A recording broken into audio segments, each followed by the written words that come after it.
가을이 깊어가던 날 마당 어딘가에서 어머니의 반지가 사라졌다. 그 작은 반지가 한 가족의 오래된 마음을 흔들기 시작했다. 가을이 집에 모서리를 돌며 다녀가던 아침, 부엌 창으로 들어온 햇빛은 희미하게 먼지를 태우고 있었다. 감나무 가지 끝에는 벌써 붉은 기운이 감돌았고 마당 한켠엔 첫 낙엽이 바람을 타다 낮게 내려앉았다. 어머니는 새벽부터 부엌에 서 있었다.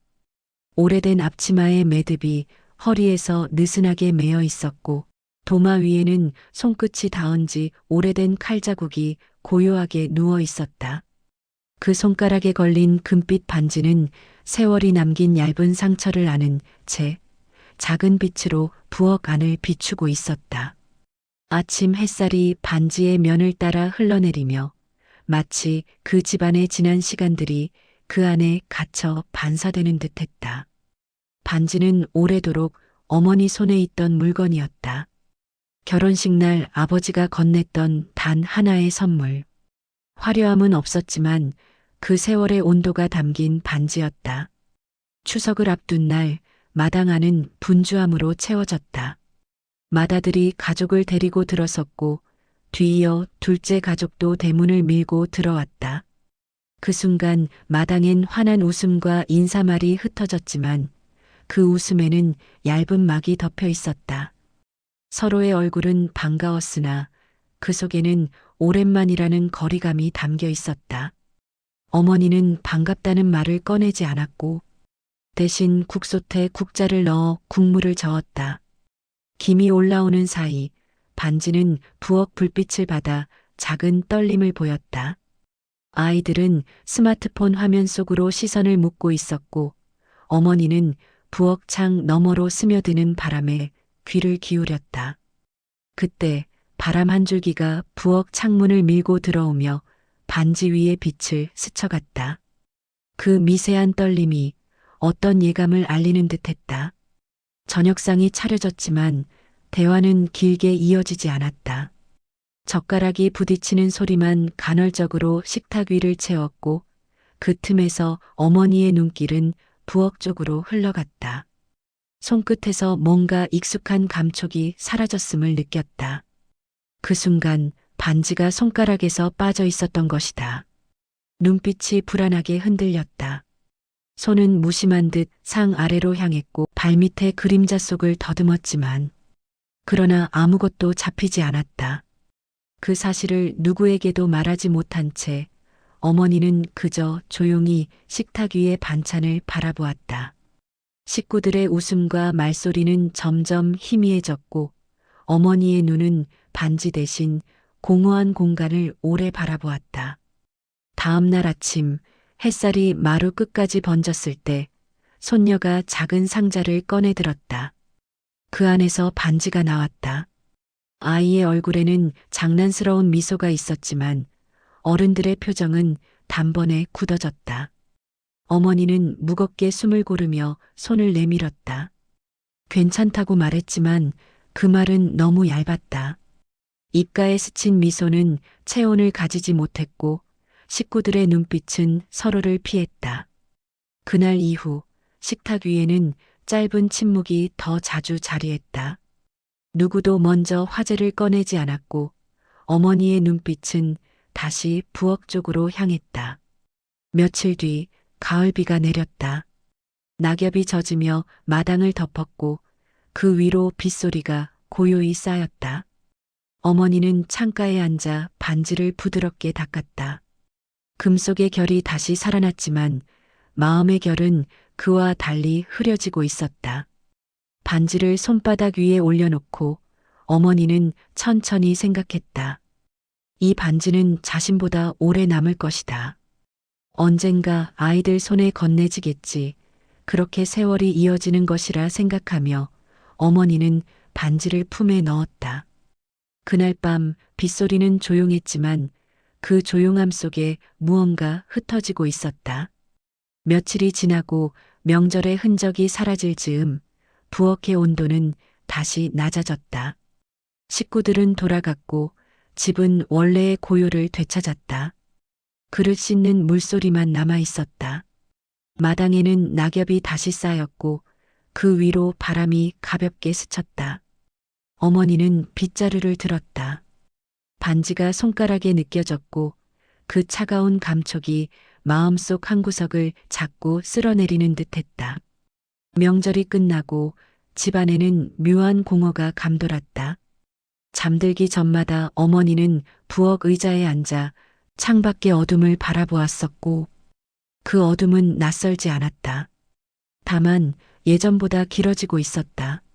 식구들이 떠난 자리마다 정리된 그릇들이 가지런히 놓여 있었지만 그 정도니 오히려 쓸쓸하게 보였다. 신이 둘째의 회한. 도시의 아침, 둘째는 출근길 엘리베이터 거울 속에서 어머니의 얼굴을 떠올렸다. 그날 반지가 사라졌던 순간 어머니의 굳은 표정이 마음을 물고 있었다. 전화를 걸까 하다 멈췄다. 괜찮다던 목소리가 머릿속에서 되풀이되며 이상하게 멀게 들렸다. 그 말이 진심이었을까? 아니면 서운함을 감춘 말이었을까? 그 의문은 며칠을 따라다녔다. 시골의 아침 공기에는 젖은 흙냄새가 섞여 있었다. 감잎은 더 붉어졌고 마당에는 고추줄이 햇살을 받으며 흔들렸고 어머니는 마을회관으로 향했다. 이웃들과 김장을 담그며 웃음을 나누었지만 그 웃음에는 묘한 공허가 섞여 있었다. 반지가 손에 닿을 때마다 어머니는 잠시 멈추고 그 금속의 감촉은 온기를 품고 있으면서도 어딘가 멀리 있는 기억처럼 느껴졌다. 며칠 뒤 둘째와 손녀가 집을 찾아왔고 부엌으로 들어오는 둘째의 발소리가 낯설게 들렸다. 어머니는 그 소리를 듣고 천천히 돌아선 다음 서로의 눈이 마주쳤고 잠시 말이 없었다. 둘째는 조심스럽게 손을 모았고 어머니는 먼저 국자를 들며 작은 미소를 지으셨다. 불이 켜지고 냄비가 다시 김을 내뿜었고 그 김 사이로 오해의 온기가 서서히 녹아내리고 있었다. 세 사람은 함께 식탁에 앉았다. 손녀는 조심스레 반지를 바라보고 어머니는 천천히 말을 하셨다. 이건 내 할아버지가 내게 준 유일한 선물이었단다. 그 말은 대사가 아니었고 그저 부드러운 숨결이 공기 위로 스며드는 것처럼 흘러나왔다. 그 순간 둘째는 고개를 숙였다. 식탁 위의 조명이 반지에 닿아 그 빛이 손녀의 눈으로 번졌다. 식사가 끝나고 부엌에서 물이 흐르는 소리가 이어졌다. 둘째는 잠시 손을 멈추고 어머니를 바라보았다. 그날 많이 놀라셨죠? 그 말은 조심스러웠고 어머니의 대답은 고요했다. 괜찮다. 괜찮다는 짧은 대답 속에는 수많은 말이 숨겨져 있었다. 반지의 빛이 그 말의 여백을 메우는 듯 부엌 벽을 비추고 있었다. 밤이 깊자 어머니는 반지를 벗어 창가에 올려놓았다. 달빛이 반지 위에 얇게 닿았고 그 안에서 아버지의 웃음이 희미하게 겹쳐지는 듯했다. 손끝으로 금속의 차가움을 느끼며 어머니는 눈을 감았다. 그 안에는 지난 세월의 무게와 여전히 남은 사랑이 있었다. 시간은 빠르게 흘렀고 낙엽이 사라진 자리에 바람이 자리했다. 부엌의 불빛은 여전했지만 목소리는 드물어졌다. 명절 때마다 모이던 발걸음이 줄었고 전화를 거는 횟수도 줄어들었다. 어머니는 수화기를 들었다가 한숨처럼 내려놓는 일이 많아졌다. 반지는 손가락 위에서 조금 느슨해졌고 그 느슨함이 관계의 거리처럼 느껴졌다. 어느 저녁 맏아들에게서 전화가 왔고 둘째가 힘들어한다는 이야기였다. 어머니의 대답은 짧았다. 하지만 마음은 오래 머물렀다. 그날 밤 어머니는 반지를 벗어 손바닥 위에 올려놓았다. 빛이 희미하게 반사되며 흠집마다 세월이 고스란히 드러났다. 그 반짝임이 결심처럼 보였다. 이른 새벽 어머니는 첫 차를 타고 도시에 향했다. 창밖으로 지나가는 불빛들이 희미한 그림처럼 이어졌다. 창문에 비친 자신의 얼굴은 낯설었고, 하지만 마음은 명확했다. 이제는 가야 할 때다. 그 문장이 눈동자 속에서 반짝였다. 어머니는 낯선 아파트 현관 앞에 섰고, 초인종을 누르는 손끝이 떨렸다. 문이 열렸을 때 둘째의 얼굴에는 피로와 후회가 섞여 있었다. 방 안에는 정리되지 않은 서류와 식지 않은 커피가 있었다. 어머니는 말없이 부엌으로 걸어가 냄비에 물을 올렸다. 그 사이 둘째의 어깨는 조금씩 내려갔다. 밤이 깊어지자 어머니는 조용히 주머니에서 반지를 꺼내셨고 그 반지를 둘째의 손에 쥐어주었다. 이제 내가 가져라.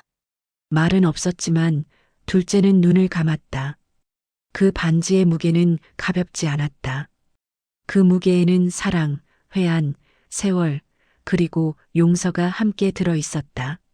며칠 뒤 어머니는 다시 시골로 돌아왔다. 마당에는 낙엽이 쌓여 있었고 공기는 차가웠다. 부엌에 불을 켜고 밥을 안 치며 어머니는 미소를 지었다. 반지가 없어진 손가락은 가벼웠지만 마음은 오히려 단단해졌다. 그날 저녁 부엌 창문에 비친 노을빛이 손마디를 감싸고 있었다. 맏아들이 집을 들렀다. 반지는요? 어머니는 잠시 미소를 지었다. 이제 갈 곳을 찾았지. 그 한마디가 부엌의 공기를 바꾸었다.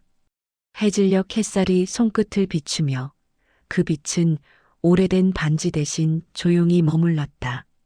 시간은 다시 흘러 가을이 돌아왔고 둘째와 손녀가 찾아왔다. 손녀는 조심스레 상자를 내밀었고 그 안에는 새로 만든 은반지가 있었다. 손녀의 손길이 닿은 그 반지는 완벽하지 않았지만 그러나 그 불완전함이 더 따뜻하게 느껴졌다. 어머니는 그 빛을 오래 바라보았다. 겨울의 문턱, 부엌 불빛이 조용히 번졌다. 주전자의 김이 천천히 피어올랐고 어머니는 은반지를 손끝으로 굴렸다. 손끝의 감촉은 차가웠지만 마음은 따뜻했다. 사라진 것이 완전히 사라진 것은 아니라는 걸 이제는 알 것 같았다. 며칠 뒤 우체통에 한 장의 편지가 도착했다. 둘째가 보낸 짧은 편지였다. 이제야 엄마 마음이 조금 알 것 같아요. 글씨는 서툴렀지만 진심이었다. 어머니는 편지를 접어 찻잔 옆에 두었고 그 순간 집안 공기가 한결 부드러워졌다. 그날 오후 어머니는 장독대 앞에 섰고 서리가 앉은 뚜껑 위로 햇살이 비쳤다. 고양이가 지나가며 발소리를 남겼고 그 소리가 하루의 마지막을 알렸다. 손가락에 은반지가 햇빛을 받아 반짝였고 그 반짝임은 아주 작았지만 충분했다. 며칠 뒤 첫눈이 내렸고 마당이 하얗게 덮였다. 어머니는 창가에 앉아 눈을 바라보았다. 눈송이가 낙엽을 덮어가듯 지난 일들도 천천히 덮여가고 있었다. 하지만 그 아래에는 따뜻한 땅이 있었고 이침이 아니라 품음이었다. 며칠 후 가족이 다시 모였고 식탁 위에는 따뜻한 국이 올려졌다. 이번엔 서로의 눈을 피하지 않고 손녀가 젓가락을 떨어뜨리자 둘째가 재빨리 집어 올렸고 그 순간 어머니는 웃었다. 그 웃음은 오래된 불빛처럼 집안을 가득 채웠다. 식사가 끝난 뒤 어머니는 마당으로 나와 낮게 누운 햇살이 마지막 낙엽 위를 스치고 지나가는 모습을 한동안 따라갔다. 손바닥에 올린 인맥은 얇았고 그 결이 오래 견뎌낸 주름과 닮아 있었다. 사라지는 것들이 다른 모습으로 돌아오기도 한다는 생각이 고개를 들었고 하늘 쪽으로 시선을 올리는 사이 은반지가 햇빛을 받아 작은 파문처럼 반짝임을 되돌려 주었다.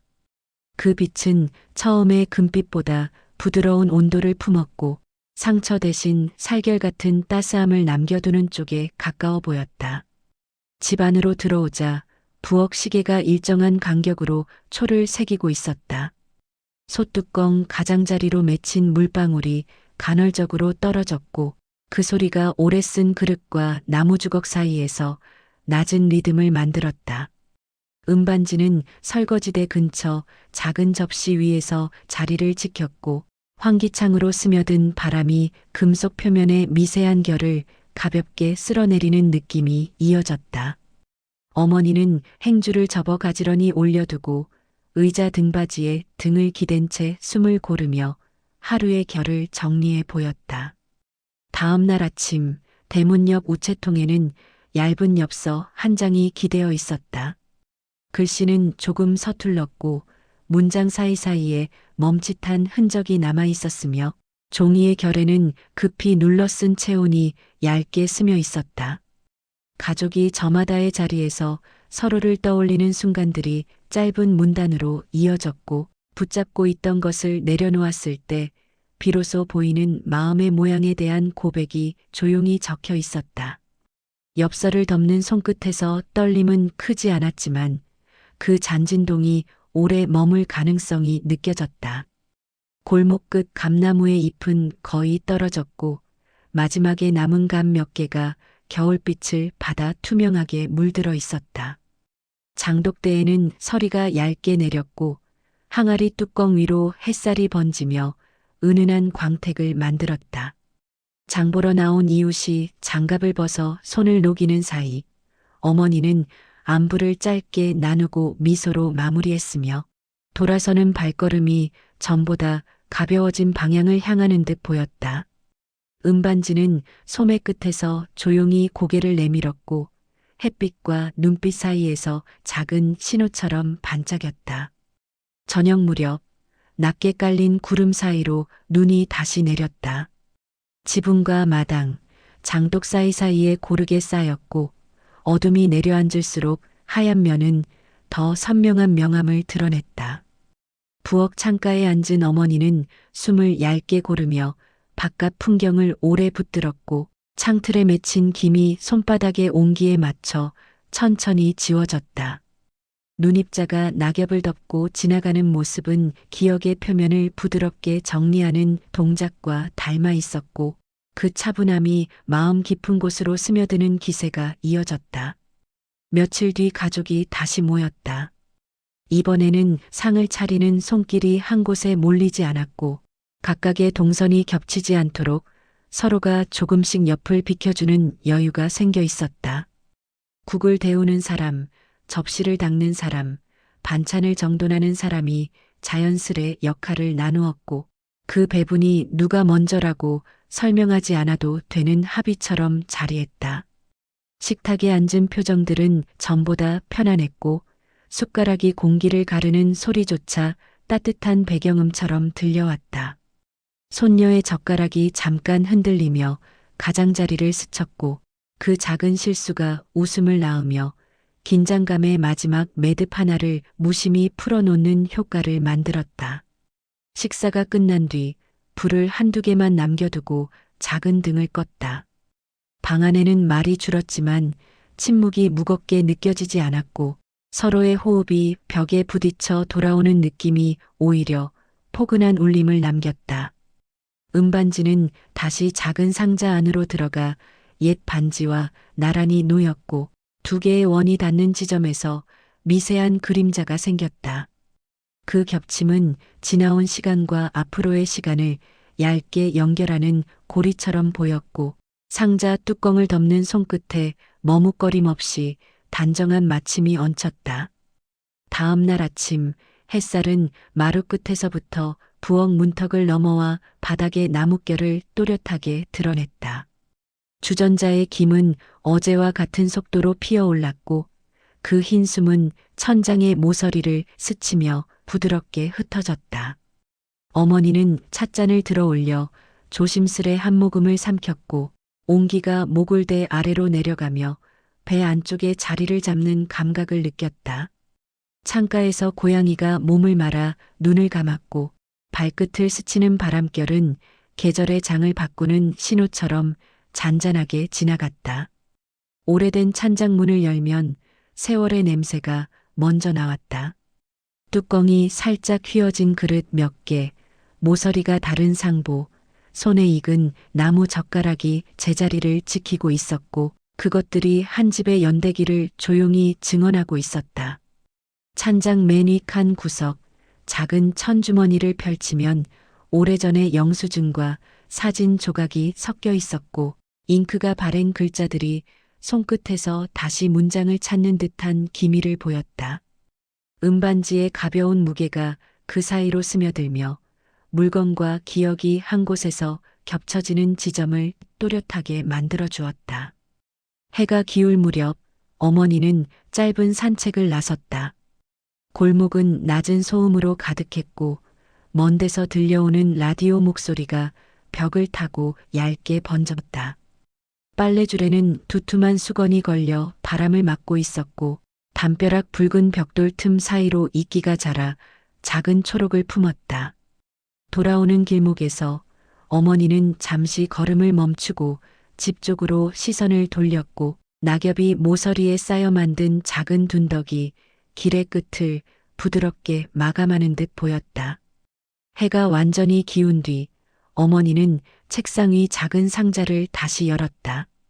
오래된 반지와 새로운 반지는 서로의 둥근 면을 조용히 비추며 나란히 놓여 있었고 금과 은의 서로 다른 질감이 빛을 받아 각자의 속도로 미세한 반사를 만들었다. 두 개의 원이 만나는 접선 위로 시간이 얇은 막을 하나 더 얹어놓는 기척이 전해졌고 기억이 물건을 통해 형태를 찾고 물건이 기억을 통해 방향을 얻는 상호작용이 차분하게 진행되는 느낌이 이어졌다. 어머니는 뚜껑을 닫은 뒤 손바닥으로 한 번 더 상자의 윗면을 쓰다듬었고 그 동작이 한 장의 오래된 페이지를 다 읽고 책을 덮는 마지막 손놀림과 닮아 있었다. 밤이 더 깊어지자 집은 아주 작은 소리들만을 품었다. 냉장고가 낮게 숨을 내쉬고 벽시계가 평온한 구간을 끊김없이 이어갔다. 어머니는 이불 모서리를 당겨 덮으며 오늘을 충실히 마무리했다는 감각을 가슴 안쪽에 가볍게 내려놓았다. 놓아야 할 것을 놓고 품어야 할 것을 품는 일이 생각보다 단순하다는 사실이 늦은 시간에야 정리되어 조용한 선언처럼 마음속에 자리를 만들었다. 신 18 새벽의 미세한 빛. 새벽이 막 열릴 즈음 창문 아래로 빛 한 줄이 얇게 들어왔다. 부엌으로 들어선 어머니는 찬물을 올리고 작은 접시 위 음반지를 손끝으로 가볍게 돌려보았다. 금속 표면에 맺힌 희미한 빗점이 움직일 때마다 아주 짧은 과거들이 연속 사진처럼 언뜻 떠올랐고 그 장면들이 빠르게 지나간 뒤에는 묘한 평정이 남았다. 첫 모금의 온기가 몸을 타고 퍼지는 순간 하루를 시작할 수 있는 단단한 뼈대가 속으로 조용히 세워지는 느낌이 이어졌다. 점심 무렵 이웃이 담 너머로 김치 한 접시를 건넸고 어머니는 갓 지은 밥 한 공기를 포개어 내어 놓았다. 작게 오가던 안부가 금세 넉넉한 이야기로 번졌고 함께 나눈 음식의 온기가 바람을 타고 부엌으로 들어왔다. 식탁 모서리에 빛 얼룩이 번지며 그 위로 음반지의 반사점이 잠깐 머물렀고 곧 사라진 자리에는 사람이 남긴 흔적만이 따뜻하게 남아 있었다. 그 흔적은 과장되지 않았으나 충분히 선명했고 집이라는 그릇이 여전히 제 역할을 해내고 있음을 은근하게 증명해 보였다. 해가 서쪽으로 기울 즈음 어머니는 마당의 의자에 앉아 하늘을 오래 바라보았다. 바람은 차지만 매섭지 않았고 손등 위로 지나간 공기의 결이 잔잔하게 가라앉았다. 마지막 낙엽이 바닥에 닿는 순간을 눈으로 줬다가 이내 시선을 거두어 두 손을 포겠고 손바닥 사이로 스며드는 체온이 느리게 합쳐지는 감각을 음미했다. 이 하루는 특별하지 않았으나 충만에 가까웠고 그 충만은 소리 없는 방식으로 오래 지속될 가능성을 품고 있는 듯 보였다. 밤이 오기 직전 어머니는 부엌 창가에 선 채 바깥의 어둠이 희미하게 스며드는 과정을 지켜보았다. 주전자의 마지막 숨이 끊기고 난로의 온기가 유지선을 그리며 천천히 가라앉았고 집안 사물들의 그림자가 조금씩 길이를 달리하며 제자리를 찾는 모습이 이어졌다. 작은 상자는 오늘도 변함없이 같은 자리에 놓여 있었고 그 안에 두 개의 원은 말없이 서로를 비춰주며 고요의 중심을 구성했다. 눈을 감는 순간 어제와 오늘이 부드럽게 맞물려 하나의 곡으로 이어지는 감각이 생겨났고 그 곡의 후렴은 과하지 않은 위로를 조용히 품어주었다. 밤이 완전히 내려앉은 뒤 바람이 문틈을 가볍게 지나가고 낙엽이 돌계단 모서리를 스치며 얇은 소리를 냈다. 어머니는 이불 속에서 손등을 천천히 펴고 말아보았고 맥박이 일정하게 박동하는 감각을 귀로 듣는 듯 가만히 집중했다. 사라진 줄 알았던 것들이 형태를 바꿔 돌아와 제자리를 찾아가는 과정을 충분히 지켜본 하루였고 그 확인이 오늘의 결을 흐트러뜨리지 않는 방향으로 마음을 정리해 주었다. 창밖의 어둠은 단단했으나 두렵지 않았고 눈을 감은 상상 속에서 은반지의 작은 반짝임이 점으로 남아 오래 숨을 이어갔다.